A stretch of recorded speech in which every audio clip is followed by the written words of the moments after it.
it's not a matter of if I make a mistake, it's a matter of when. The relationality of collaboration is what supports the end product.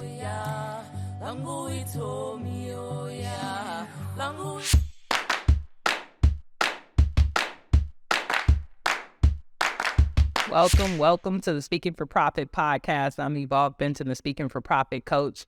And today's podcast episode is all about the power of sound, how sound can impact your abundance in your life, how sound can bring so much beauty into your experience, whether you're a podcaster or a speaker, or maybe you're just a person who enjoys getting up in the morning and having something good to listen to while you put on your coffee or your tea. And I'm really excited for today's guest, Spirit and I have met through Speaking for Profit University, but I've been knowing of their work for quite a while. And that's kind of what happens when you're in community, especially in queer community. You see people, you see the work that they're doing, and you get to love on them from afar. And then I had the pleasure of being able to work with Spirit in person. So I'm really excited about today's conversation. Before we get into that, if you're watching on YouTube, just go on and hit that like button and subscribe, because this helps us to continue to build this business. You know, our goal is to help 5,000 diverse leaders like yourself, if you're watching this, amplify your voice and impact and profit in the next 5 years. So continue to join us on that journey and continue to be a part of this process.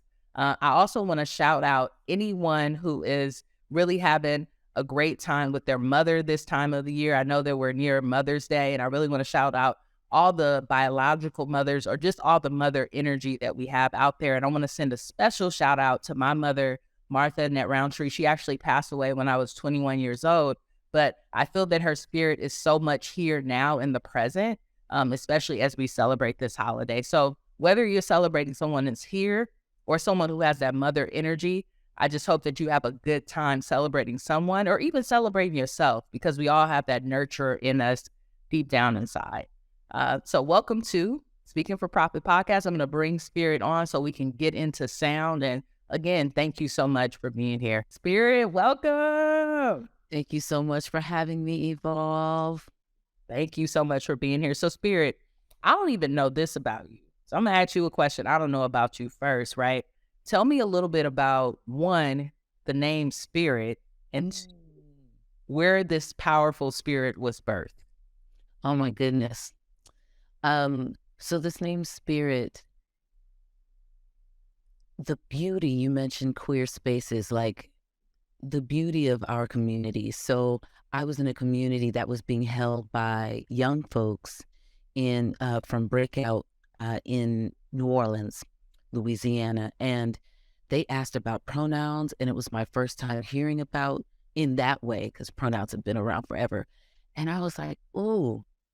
And something about that space led me to start thinking about my name, and out of all of that, I gravitated towards Spirit, and it just made so much sense for who I am in the world and how I move in the world. And I was like, oh my gosh. So my name is a gift, and I don't even know what pathways it took to get to me. And I am deeply grateful for it. And your second question was, where were you birthed? Where were you born? Oh my gosh. Okay. So I am from Hyattsville, Maryland, which is right outside DC. You know, this is the area of go-go, the area of all of that kind of beauty. Like it's the South. So that's where I was birthed. Beautiful, beautiful, beautiful. Thank you so much for sharing, you know, your name, because often people ask me, right, I have a very interesting name. They'll be like, Evolve, you know, where does that come from? And for me, it came from spiritual practice. I was meditation, going through some grief and going through some depression. So I was trying to find something besides talk therapy. It just wasn't really working for me. So I was meditating every day, and I remember waking up and hearing the name Evolve, like hear it telling me that's your name. So it was a really powerful moment. And it's so many queer trans folks that I talk to, and we have these moments where we find our name either in community, in spirit, and it's just such a beautiful thing. So before we started our interview, folks, I was telling Spirit how they are like pretty much the king of sound. Like you are the master of sound, right? Ooh. And that's our conversation for today. So, how did you find sound as a creator? Like, when did you decide that this was something that you had? I feel like as a creator, I often have a love relationship with poetry. Mhm. When did that happen for you? And the question I've written down is why sound, but more than why sound, like when did spirit find sound? Oh my goodness, that's a great question. So, um, everything sounds like sound. Everything sounds like music to me. Everything is like, and that is comes from this practice of being with and in sound. So I think sound found me, the love of sound. So when I was 7, my parents got my sister and I into classical music. So I'm a cellist. Part of what I do is I'm a cellist. And so I started playing cello when I was 7. So, and before that, I was in children's choir at church singing.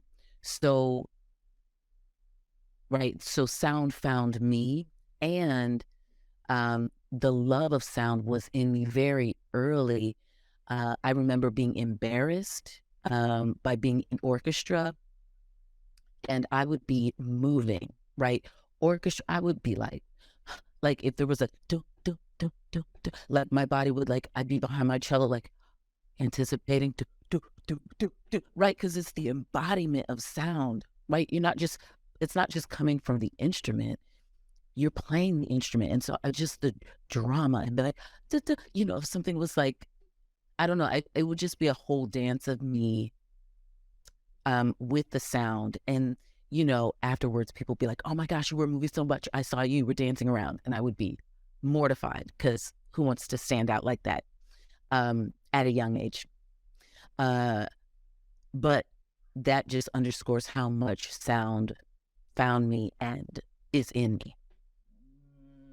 I love that you say that it found you. Right? Mm-hmm.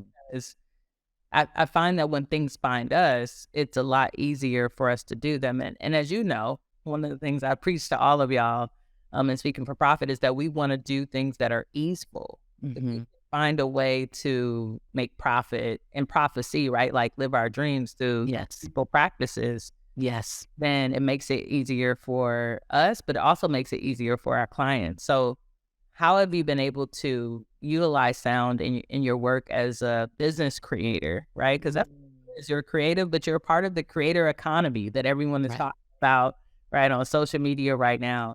You're a part of that. So how do you use sound with some of your clients? How? That's such a great question because it's ever evolving. So now, and when I think about now, I'm thinking about the past 3 years because how I use sound now is very different than how I used it pre-pandemic. Um, Not necessarily because of the pandemic, but just opportunities that have arisen. So how I use sound now is I use it to build worlds. By that I mean, so I love the term soundscapes, or I tell people I'm building worlds of sound. And the reason I use words are very important to me. And so the reason I use these words are because when I'm working with specifically in my work with choreographers and dancers, um, it's a world, right? They're on stage, they're moving, they need to be held. How are they being held? They're being held by sound, by backdrop, all kinds of things. So my job as the sound world builder is to build a world of sound that holds them and helps them hold the drama of the stories they're telling, right? If they're sad, if they're angry, if they're frightened, if they're euphoric, if they're empowered, right? My job is to create that world of sound that holds them in there. And so um, that can look like the how of that can look like 30 layers, right? It can look like a layer of right? It can be a layer of like animal sounds, which I love using. It can be a layer of me singing, me doing lots of strings. It can be a layer of them recording, certain things. I ask them questions or poetry. So that's the how right now of the sound that I'm creating. And I love it because it allows me to think of sound in this very three-dimensional way. And audience members, when you're thinking about when you go to a film now, um, and there's this surround sound that has not always been, right? So the sound is surrounding you, and you might be like, whoa, that sound came from the right. That sound came from the left, right? That three-dimensional quality of sound that encompasses you. So that is the how of the sound right now, and the how of the sound that I'm creating. And that has allowed me to, it translates into when I'm not necessarily creating a world of sound for choreographers. So say a podcaster, say, a poet that wants a different type of world. I can then take those same skills and be like, okay, this is going to, what do you want this music to do? Okay, great. And then I can find the sound or layer the sound or create the sound to give them that world that's like, oh, now you can hear it when you close your eyes, right? You can close your eyes and hear it, and it can open up all kinds of visions about sound. So that's some of the how. That's beautiful. And what you're mentioning, Spirit, is a collaboration, which I think is so powerful. I've been podcasting for a while, and I remember when I got my intro done for my Boy Meets Wellness podcast, it felt like a collaboration, but it felt like more like AI, right? Like, well, I was Fiverr, so it wasn't really a person that I knew. Got you. But then when I did my poetry album, I hired one of my friends as a producer, and it was really a collaboration. Yes. And when I asked them about the sound that they put on the album, they were like, well, in this particular poem, it sounds like LA. So they put helicopters in the background, and it was just, they Yes. took their own experience of my voice and then turned Yes. it into the sound that was coming up for them. Mm. Oh, it's just something powerful about the collaboration. And I feel like that's one of your other zones of genius. You are just amazing at collaborating. I mean, even in S4P, you've been creating these co-working spaces and creating environments for people to be able to come together. So where did you learn that skill to not just be transactional, but if I thank you so much for that question, and thank you for that reflection too. So I've been collaborating with artists, other creatives for the past 20 plus years. And that has been such a powerful learning curve, right? Working with, it could be with folks who are rooted in ballet. It could be with poets, filmmakers, singers, writers, theater makers, actors. And it has been like an on-the-ground learning. And so the importance of being able to communicate, it has helped me develop my sense of curiosity, because as you said, I loved hearing you talk about the person who did this sound for you and how they listened to you and then intuited. You said, they were like, it sounds like LA. And then this is what LA means to me. It's like all of these ways. So it has been an incredible learning process over 20 plus years. And I'm a much better collaborator now than I was 20 years ago.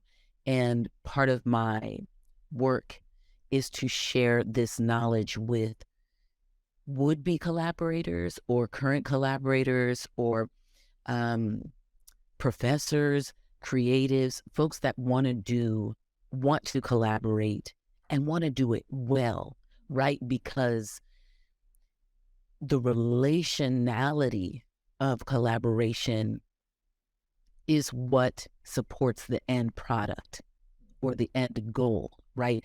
And sometimes I've been in collaborations where that end goal is beautiful, and how did we get there, right? It's like, well, 30 miscommunications ago, and here's the end product. Or like, divine communication, like asking questions, opening it up, knowing like, oh, collaborate collaboration requires this kind of conversation. Collaboration requires thinking about, you know what?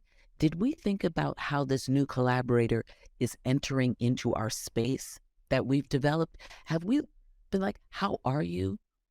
How do you co-regulate? What do you need to be your best self? How do you deal with conflict? Like, how can we, like, this is how we work, but we're welcoming you into our process, right? All of those things I've learned over the past 20 plus years in collaboration. And, that makes me, as you say, like that my zone of genius is intentional relationship building within creative spaces.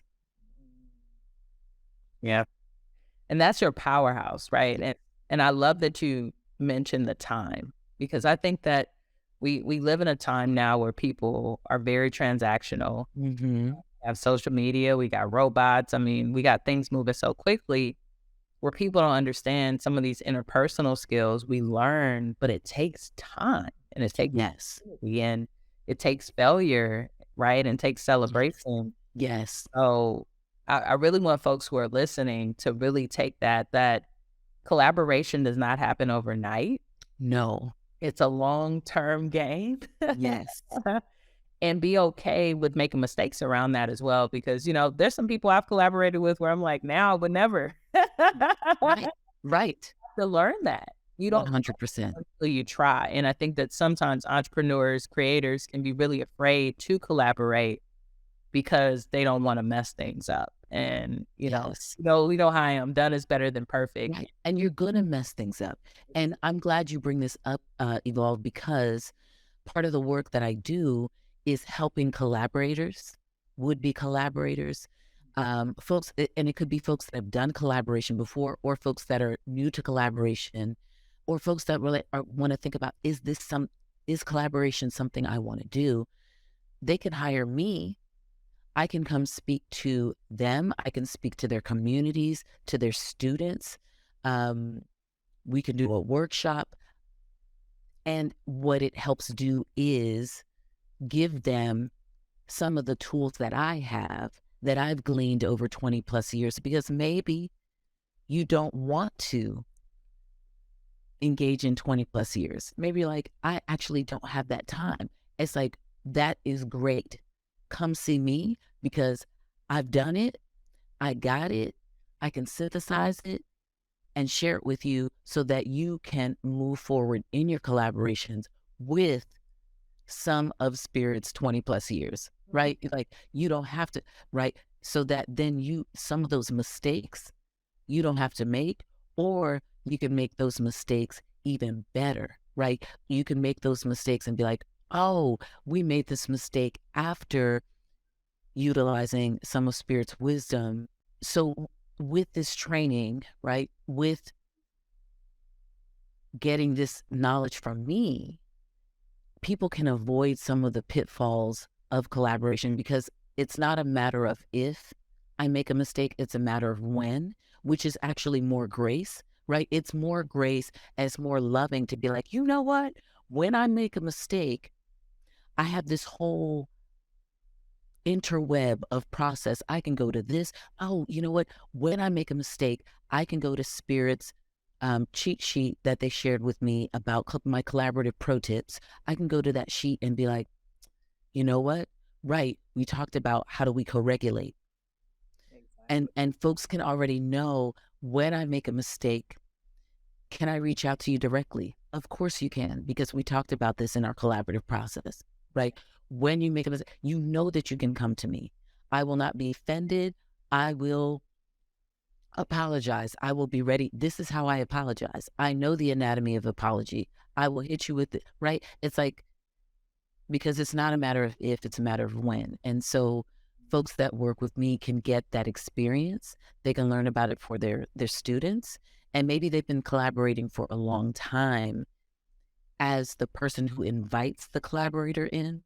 For example, you might be a podcaster, a choreographer, a theater maker that invites artists in. but you may not be on the flip side, one who gets invited into a collaboration. And I have been invited to many collaborations over the years. And that experience, the things I know from my perspective are vastly different from the things that people are inviting me in from what they know, right? And I can be like, hey, you may not have thought about this because from your standpoint, you wouldn't know to think about it, right? And so that's the knowledge too. That's like, I can tell you the perspective of entering your space and collaborating with you. I can express, this is what makes it more difficult. This is what makes it more easeful. And that can, it's not speed up, but it can deepen the experience that can be held in the collaborative space, right? So you're not entering at first day, you're entering at in like day 30 on your first day, because your first day is informed by the experiences of a collaborator who has been in the game 20 plus years.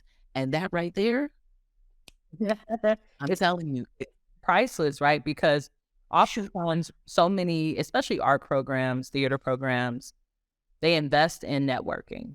But if networking isn't powerful if you don't know how to collaborate with people.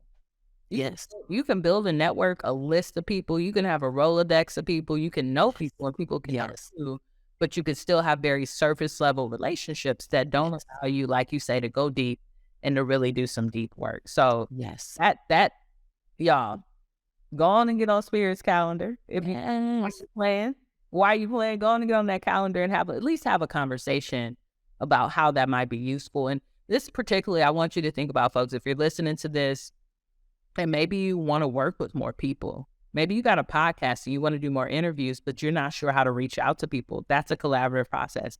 Maybe you want to work with more artists. Maybe you want to put on an art show, but you Yes. don't know the first step to do that. Maybe you've already tried to reach out to people and it didn't go the right way, right? People didn't reach back. Maybe it's the way that you're messaging, and having a conversation with Spirit not only will help you with that, but be able to really deepen the relationship so that you're able to do it not just one time, but many times. That's right. Which could be really, really powerful. So, Spirit, let's talk a little bit about speaking for profit, right? You are OG now. You are OG Yes. in the community. You've helped so many folks. You've done some amazing things. If you could share with the community, right, because this is a Speaking for Profit podcast, what are like 3 tips or strategies that you've learned from the university that you continue to use in your business today that have really uplifted you? Love this. Okay, 3 strategies. One is honing your I help or I support or I have statement. By that, I mean thinking about what your zone of genius is and carving that statement. That is one thing. Like, because carving that statement then helps you be like, oh, so what's the next step? Now that I've carved the statement, who do I want to serve with the statement? Who do I need to connect with? How do I connect with them? Where do I find them, right? So that comes from the carving that statement. 2, this is something that Evolve does really well, is follow-up. So getting your follow-up game together. By that, I mean reaching out. If you reach out to a connection, someone following back up, right? Evolve is like, my follow-up game is strong. So follow up, follow up, follow up. 3, this is like an indirect learning, community building, right? There is a way in which for folks that aren't in Speaking for Profit, and if you're in Speaking for Profit, you probably will not. In the community, the world that Evolve is creating, which is also like, you can build your own worlds. That's a 3rd one. Okay, so 4th one. You can create a welcoming environment for the types of folks that you want in your world, right? Speaking for Profit Evolve is leading by the example of their self, right? So naming their pronouns, living their life, um, which brings in more people that are resonate with that, because the community is it's a very curated community.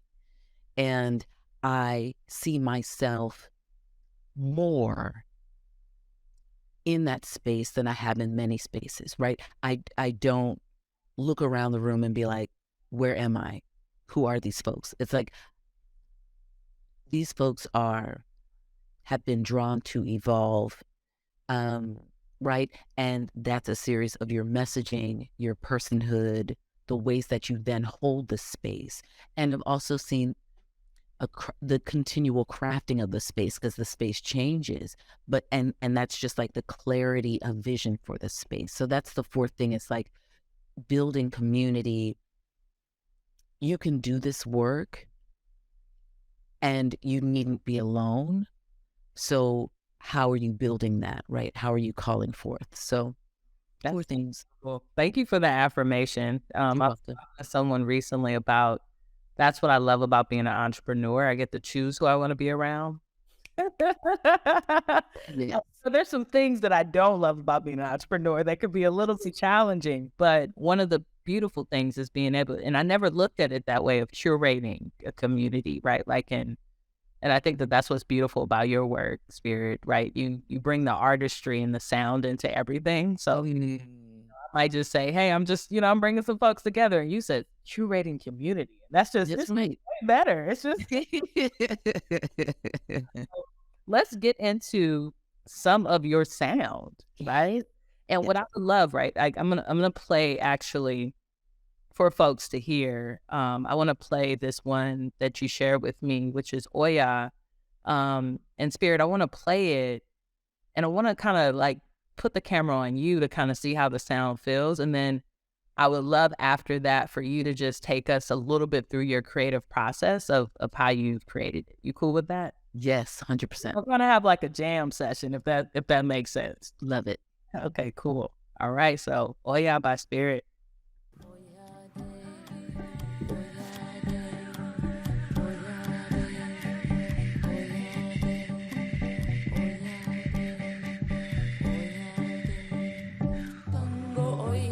Lango oya, lango ito mi oya, lango ito mi oya, lango ito mi oya, lango oya, lango oya, lango ito mi oya, lango ito mi oya, lango ito mi oya, lango oya, lango oya, lango ito mi oya. Languito mioya, languito mioya. Protection goes before me, protection is all around. Protection stands beside me, for I am sacred ground.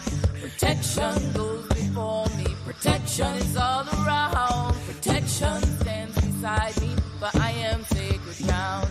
Protection, protection. All around, protection, for I am sacred ground, oh, I am sacred ground, oh, I am sacred ground, oh, I am. Thank you so much, Spirit. So tell us a little bit about Oya. I like that one. That might be a little morning wake up. Oh my gosh, it's so good. I love it. So Oya, Oya, is a deity in a lot of African traditional religions. So there's, just to name who she is and her power. Oya governs the wind, or she comes as the wind. So she shows up as the wind. Her number is 9. So I see 333 all the time. So Oya. And this particular work that we listen to is a snippet that came from a collaboration with a Ananya Dance Theater, ADT, a group in Minnesota. And so one of their movements, so that's part of a longer movement that was like 11 minutes. And um, and that movement was air. And so as soon as I heard air, I was like, oh yeah. She's like, and I'm like, I got you. Oh yeah, I got you. You and me together. And so it was a combination of that impulse, like, okay, air is what's holding this movement. Oya is this deity of that shows up in wind. And so bringing in the sound of wind. So there's me in that. It's like all this, like making wind sounds. Me singing about Oya. So Oya has all of these spiritual songs that are like, you want to sing to Oya, you want to be like, Oya, we give thanks for your wind, for the winds of change. So for me, it was just like, yes, bring in all of that, my experience of that. And then in that clip we heard, I'm also playing cello. And so there's layers of cello. And then towards the end of that track, one of my songs, Conjurer, one who conjures, one who brings things forth, one who calls things into being, right? Conjurer. So in that song is protection goes before me. Protection is all around. Protection stands beside me, for I am sacred ground. So in thinking about this Oya work, I was like, child, Conjurer wants to come in here, and it makes so much sense. And I definitely wanted to play it for your audience too, because thinking about so many of us, when I say us, I'm thinking about trans and gender nonconforming folks who've been hearing so many ridiculous, hateful things. I'm like, oh, Speaking for Profit community needs to hear protection goes before me, and protection is all around, and I am sacred ground. So all of that, I was like, yo, this clip, so that comes from my song Conjurer, and it made sense to bring into this movement. So this song was accompanying a dance group of 10. At times I was on stage with them, backdrop. So imagine like a full immersive world, sound, lights, theater. Yeah. Good. And you know what? You showing out today, Spirit, because you not only showed us one song, but you showed us how you can put two songs together and make it extremely powerful. So my question for you, Spirit, as we kind of wrap things up, how would you, like, let's say there's a podcaster, because I got some podcasters listening to me. There's even some speakers. There's some speaker reels, and they need sound for that. One, what does that collaborative process look like, right? Like once someone gets on your calendar, y'all meet, like just take them through that, because I think it's kind of like scary sometimes to reach out and ask for help. So it's always easier to know what that process is going to be like, and then how do they reach out to you? Yes, so great. So how that process is with me, it is not scary. That's first and foremost. We're going to have a conversation. One of my superpowers is curiosity. And so I will ask you lots of questions. And so and this is helpful for the person that's like, I have all the answers, or the person that's like, oh my gosh, I hadn't thought of any of that. I think of it. So I ask you lots of questions that can look like, what do you like about sound? What do you want people to walk away from once they hear the sound? How do you want them to feel? So it looks like us getting together, me asking you lots of questions around your work, because what that does for me is it helps me intuit, and it helps me listen, because at the top of this interview, I said, everything sounds like music. So when I hear your responses, music, sound, worlds, layers, right? Like all of that comes into being. And then, we might do some recording depending on, like, I think about Evolve. If Evolve wanted to do a theme song, and since they're a poet, right? Not everybody's a poet, but Evolve's a poet. Evolve might have a couple lines of their poetry that they're like, you know what? This is what I love this line in my poetry. It underscores my work. And I might say, okay, let's record you saying that thing. And I can take it, move it around, put it in different scenarios. And so it looks like that. It's a very loving process of curiosity. And that is what drives the work. So somebody might be like, I don't know anything about music. You don't need to, right? So not be driven by your fear, but be driven by your desire to have something beautiful and personal, and trusting that the person on the other end can support you. So it would look like you could trust me to support you in the process. And knowing that about who you're reaching out to as well, because that's not all artists, that's not all musicians, that's not all composers, because we're not a monolith and we work differently. But that is my process, part of my process. Yes, y'all. We're gonna put Spirit's Calendly, which is their calendar for folks who don't know, into the show notes so that you can reach out. And Spirit, you're on all the social media platforms as well. Yes. You can kind of check out your work. Yes. Y'all, this is the thing that I really want people to consider when we're thinking about this, especially my 90 babies. If you grew up in the 90s, I mean, you TikTokers might get it too, but sound is the thing that pushes all brands. When we think about commercials, when we think about some of the clothes that we wore, we remember the theme music to shows and to moments in history. So don't be afraid. Sometimes I think we get used to the aesthetic, how we look, but we're not really thinking about our sound. And even when we Right. on, I asked Spirit, I said, what kind of mic is that, right? So really being intentional, because this is what brings people back and this is what keeps people going. You have more Yes. people who are going to probably listen to this episode than even watch it.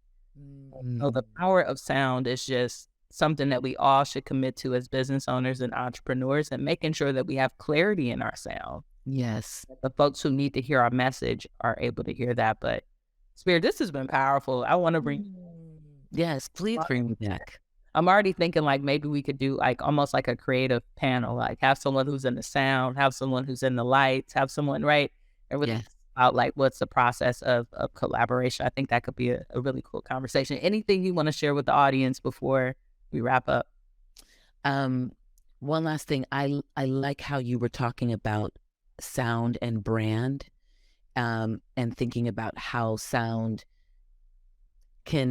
just how interconnected sound is, and and how sound, you might use sound for your brand. So another thing for folks to consider, you may not identify as a creative. However, you might be a person who has conferences, who hosts conferences. You might have a business that's like, I'm going to take all my people on a retreat. You might do a 1-day event, all of those kinds of things. So the sound, part of my sound can also be opening sound. So, let's say you have a theme for your conference and your theme is like breathing easy. I can create a soundscape that's about breathing easy that can lead your morning meditation and puts everyone in the room. It co-regulates everyone. It grounds everyone. It gets everyone into the vibe, the energy of breathing easy.